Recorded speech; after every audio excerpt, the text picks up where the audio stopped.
name is Michaela Whatnall. I'm an agent at Dystel, Goderich Bourret. That we are mostly based in New York, but I am here in Southern California. I work on everything from children's to adult. My background is school and library marketing, where I worked mostly with children's books. So that is my original love, but I've also branched into the adult side too. So I work on a large variety of genres. It definitely changes based on the age category. So I do picture books, chapter books. In middle grade, I do all genres, but have a specific soft spot for contemporary. I love those layered, thematic, school set stories. And YA, I have tried so hard to get specific about the genres I love, but I love it all. I love absolutely all YA. As long as it has some sort of story hook, I'm in. On the adult side, I love fantasy, mostly grounded fantasy, whether that is, set in our world, but with a touch of magic, or whether that's in some other world, but it feels grounded in some way, it feels familiar. And then I also do upmarket fiction in adult. So that's books, mostly contemporary. I could do historical or speculative, but that combine a propulsive plot with some themes you can dig into. So you finish the book and you've still got some stuff to think about afterwards, but you were really brought along by the plot and accessible writing. Also in adult, I do a touch of queer romance, dipping my toe into romantasy, mostly with characters who are historically underrepresented. And then I do a dash of graphic novel and nonfiction, mostly on the children's side. If I could wave a magic wand and have anything in my inbox this year, it would be like the perfect comp to Emily Wilde's Encyclopaedia of Fairies. That series, it's an adult, I'd say like low fantasy series. The third book comes out today, actually. It's my favorite thing I've read in the past few years because it is just so brilliantly character driven. It's both grounded in our world, but it lets us access the fantastic. It has a just incredible romance that you are rooting for so hard. And so I would love to find something in the adult space that is like accessible fantasy, that cares about its characters more than anything else, and has that. I think people call that series cozy because it does have those cozy vibes. We're in like little cabin, we're doing academia things, but it also, the stakes do get really elevated by the end. So something like that meets those, meets that in the middle, that we've got the cozy vibes, but also things could go really bad by the end. I would love to find something that feels like that. When I was growing up, I never read contemporary because I was like, why would I spend time in our world? I want to be somewhere else. But then I started to discover that so many contemporary stories can dig into experiences that are true to life, and that, maybe you as an individual, you've experienced but have never seen reflected in fiction before. And so I think that's the power of contemporary, is that we can really like see ourselves reflected, or see into windows of our own world, right? Of people who we're going to meet on the street or become friends with, but help us like get into those people's heads more. So that's the sort of contemporary that I love to work on, especially on the children's side. But then on the adult side too, I love like really fun contemporary. So maybe there's no magic element, but we're just having like a grand old time. I think there's room for that as well. So contemporary can be a hard sell, especially I'd say in like middle grade and YA right now, we're being told it's quiet, but I'm still having success selling it when it's really, true to a specific voice and a specific experience. Yes, I would definitely say that contemporary that works is, it needs to have some sort of high concept is hard.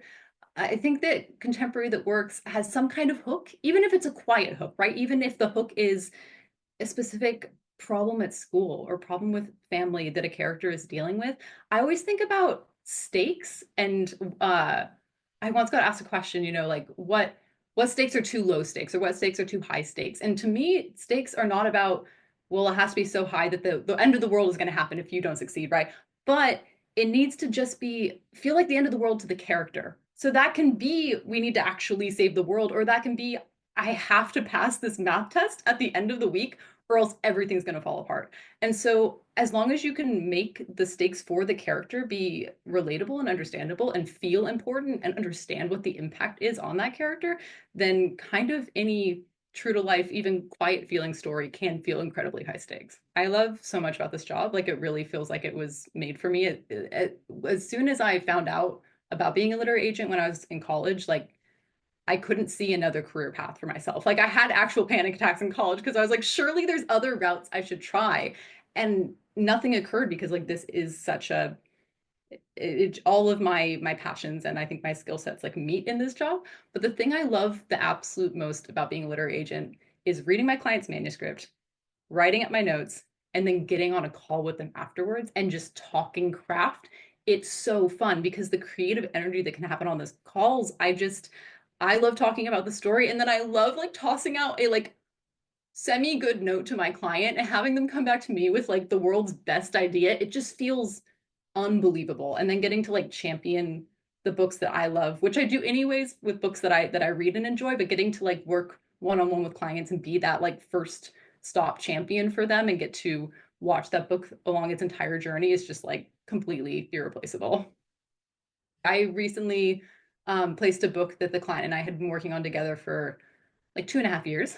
And she is incredible, and watching the amount of work that she put into this project was unbelievable. And getting to call her and say, hey, we have an offer. I was screaming, she was screaming, her husband on the other end was screaming. Like, there's nothing else like that moment. I mean, I can tell the story of the first book I ever sold was Jenna Miller's Out of Character. We sold it to HarperCollins. I signed it up. Jenna was one of the first people to query me. She took a chance on me when I was a brand new agent and had, I was at a reputable agency. I had great mentors. I had experience, but I had not sold a book. I was too early.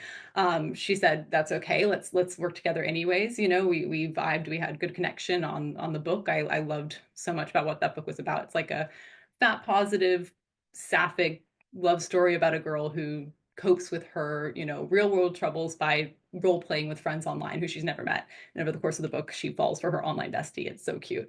Um, but man, when that offer came in, I was on the floor, literally on the floor, crying.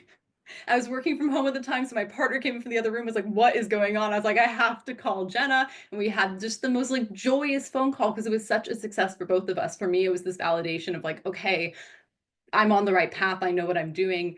I can make this happen. For my clients, and for Jenna, it was, her debut novel.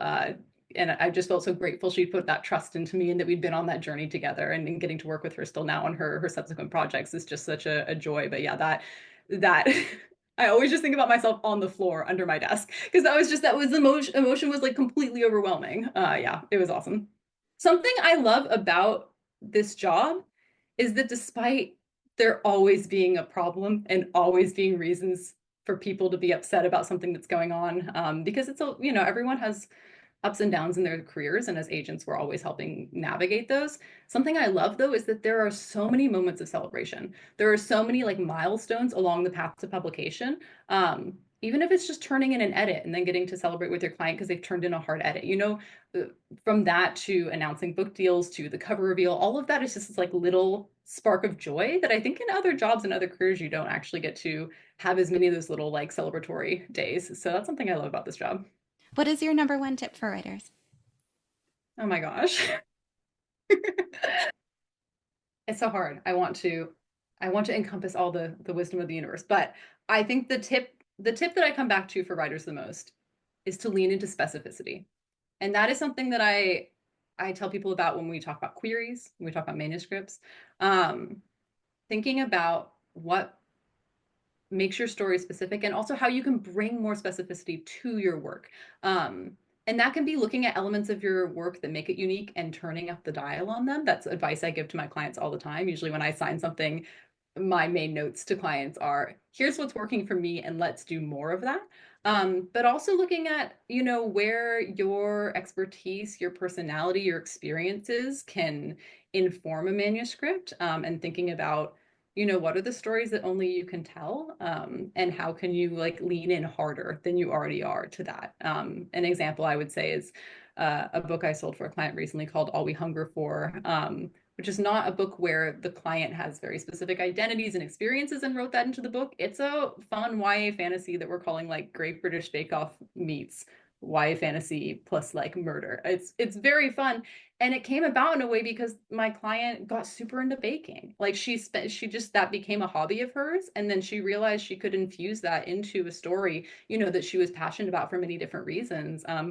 But man, the food comes alive in that book in a way that if I tried to write it, it certainly wouldn't, because I don't have that same passion. But she found a window into this thing she cared about a lot, and it makes the book better. So really looking for what's specific in your writing and how you can dial that up.